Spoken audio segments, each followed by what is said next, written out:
أعوذ بالله من الشيطان الرجيم بسم الله الرحمن الرحيم. Nah, Bapak Ibu yang dirahmati Allah, di bagian ke-6 dari sejarah Islam di Nusantara ini, yang ingin saya sampaikan pada hari ini adalah tentang jejaring para ulama. Dan ini bisa menjadi pelajaran yang penting untuk kita ke depan membangun umat dari kepemimpinan para ulama. Pada tahun 1776, Gubernur Jenderal Petrus Albertus van der Parra di Batavia itu tidak bisa tidur hampir sebulan. Apa sebabnya? Hanya gara-gara sebuah surat. 3 surat paling tidak yang ditemukan. Yang diperkirakan ada, tapi yang ditemukan 1 surat. Surat siapa? Surat ini ditulis oleh seorang ulama Nusantara yang bermukim di Masjidil Haram, namanya Syekh Abdul Somad Al-Falimbani. Syekh Abdul Somad Al-Falimbani ini menulis surat untuk para penguasa Nusantara. Surat yang berhasil ditemukan adalah surat untuk Sri Susuhunan Pakubuwono III di Surakarta. Surat lain diperkirakan dikirim kepada Pangeran Arya Mangkunegoro I di Surakarta dan Sri Sultan Hamengkubuwono I di Yogyakarta. Isinya apa surat-surat itu? Isinya memotivasi, mendorong, menyemangati dan menjanjikan surga bagi yang berjihad fisabilillah melawan VOC. Di surat ini yang ditulis di Masjidil Haram itu memberikan penyemangat yang luar biasa kepada raja-raja ini untuk berjihad fisabilillah. Dan raja-raja ini memang dahulunya mujahid. Arya Mangkunegoro bersama Hamengkubuwono I pada masanya adalah mujahid yang berjuang 9 tahun melawan VOC sampai VOC nyaris bangkrut. Gubernur jenderalnya Van Imhoff mati terkepung di benteng Ungaran. Kemudian perwira-perwiranya juga banyak yang tewas di medan tempur, sampai akhirnya VOC menemukan cara untuk berdamai dengan menggunakan seorang Turki Utsmani, seorang dari Turki Utsmani bernama Syarif Besar Syekh Ibrahim, untuk membujuk Pangeran Mangkubumi yang kelak menjadi Sultan Hamengkubuwono I ini untuk berunding. Lalu berunding, hasilnya negara Mataram dibagi 2. Mangkubumi mendapatkan separuh negara Mataram yang kemudian disebut sebagai Keraton Yogyakarta. Ini sejarah berdirinya Keraton Yogyakarta karena jihad 9 tahun plus perundingan yang diinisiasi oleh Syarif Besar Syekh Ibrahim dari Turki Utsmani. Ini yang kemudian lebih membuat Gubernur Jenderal Petrus Albertus van der Parra nggak bisa tidur. Lah dulu ketika mereka perang 9 tahun, VOC-nya nyaris bangkrut. Ini kalau sampai surat ini dibaca dan didengar kemudian dilaksanakan oleh para raja ini, mau jadi apa VOC itu? Dalam keadaan seperti itu. Jadi sejak dahulu jejaring para ulama ini merupakan ancaman yang mengerikan bagi Belanda, bagi kuasa VOC dan nanti dilanjutkan pemerintah kolonial Belanda di Nusantara. Di surat-surat ini sangat diawasi. Yang untuk Pakubuwono III berhasil dicegat, diterjemahkan oleh Carik Kertoboso, terjemahannya dikirim ke Batavia, dan gara-gara baca terjemahan suratnya Syekh Abdul Somad Al-Falimbani ini, Gubernur Jenderal Petrus Albertus van der Parra ini tidak bisa tidur selama hampir sebulan gitu. Luar biasa dampaknya. Nah, surat ini dibawa oleh 2 orang haji yang pulang dari Makkah.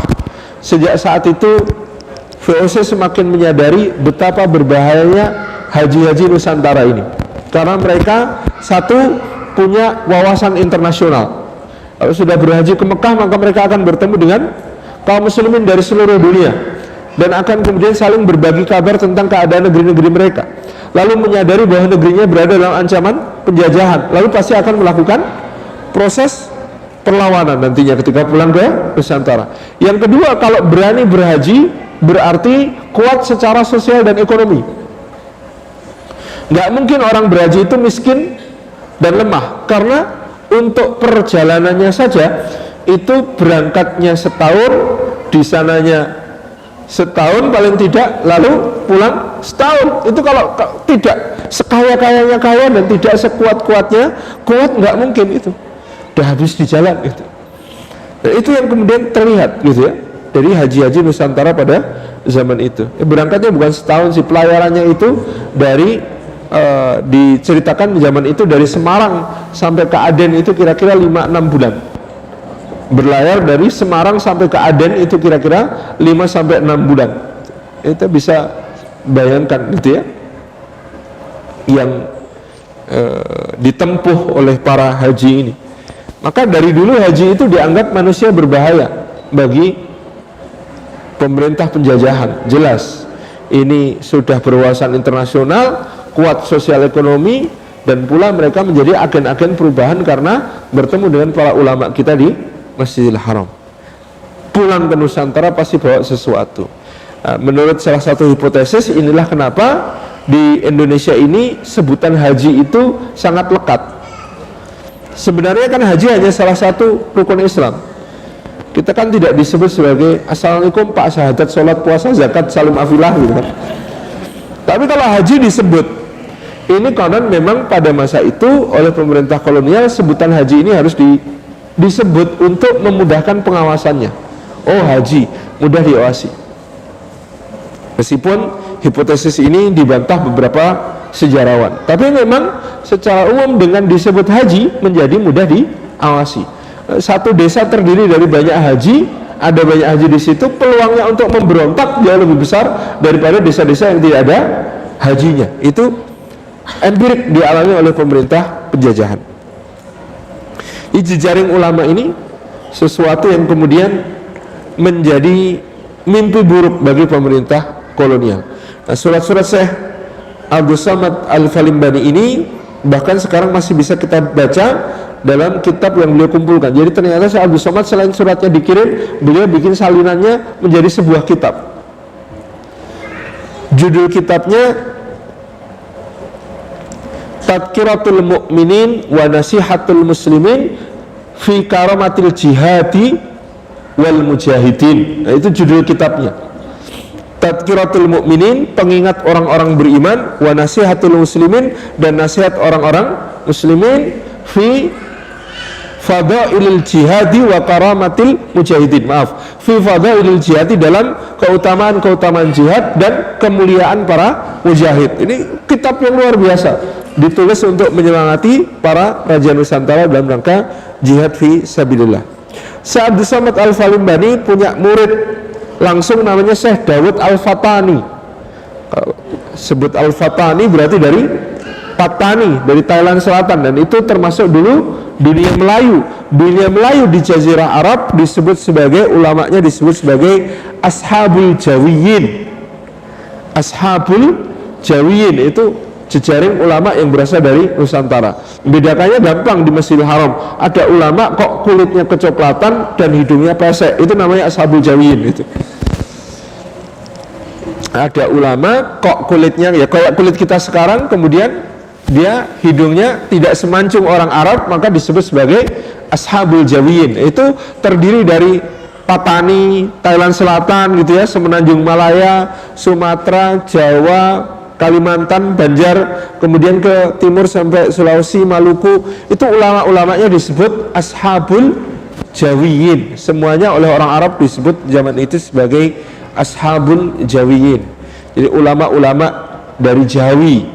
Nah, maka kemudian sampai sekarang tulisan Arab dipakai untuk menulis bahasa Melayu, itu di Malaysia disebut sebagai tulisan Jawi. Tulisan Jawi. Kalau di Jawa malah disebut sebagai tulisan Arab Pegon. Arab Pegon, Pegon itu artinya ditambahi. Kenapa disebut Arab Pegon? Karena tulisannya tulisan Arab, tetapi ditambahkan tanda-tanda baca tertentu untuk menyesuaikan dengan bahasa Jawa dan bahasa Melayu. Huruf ngain ngain ya bahasa Jawa. Ain dengan 3 titik di atasnya itu dibaca eng. Huruf fa dengan 3 titik di atasnya dibaca p. Gitu ya. Ini misalnya. Jadi huruf kaf dengan titik di bawahnya dibaca g. Ini adalah tradisi yang berlaku masa itu. Dan huruf ini huruf yang paling disukai oleh Pangeran Diponegoro. 1200 halaman babat Diponegoro yang beliau tulis di Manado itu hurufnya Arab Pegon. Semuanya huruf Arab. Tidak ada huruf Jawanya malah. Jadi beliau nulis namanya itu pakai huruf alif, hamzah, ngain titik 3, kaf, kemudian ngain titik 3, engkang. Dibacanya engkang.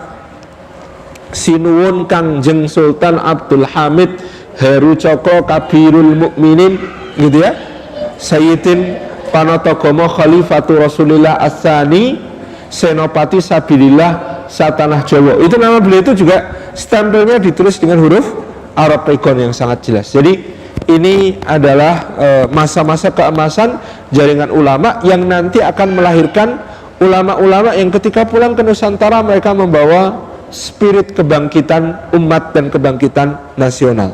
Syekh Daud Al-Fatani itu ya punya murid berikutnya namanya, di antaranya adalah ada Syekh Nawawi Al-Bantani, kemudian Syekh Mahfud At-Tarmasi, kemudian itu ya di generasi berikutnya ada Syekh Ahmad Khatib Al-Minangkabawi. Dari Syekh Ahmad Khatib Al-Minangkabawi ada ulama-ulama Nusantara yang berguru kepada beliau. Di antara muridnya Syekh Ahmad Khatib yang menjadi tokoh kebangkitan nasional Nusantara ada Hadratus Syekh Hasim As'ari, ada Kiai Haji Ahmad Dahlan, ada Haji Agus Salim, ada Umar Said Cokro Aminoto dan lain sebagainya. Ini adalah buah didikan dan bimbingan dari Syekh Ahmad Khatib Al-Minangkabawi yang melanjutkan tradisi para ulama Ashabul Jawiyin di Makkah yang kemudian menggelorakan semangat jihad di Nusantara, dan ini yang melahirkan kemerdekaan kita yang kemudian tidak mudah diperjuangkan dengan darah dan air mata, tetapi mulai dari jaringan ulama yang sangat luar biasa.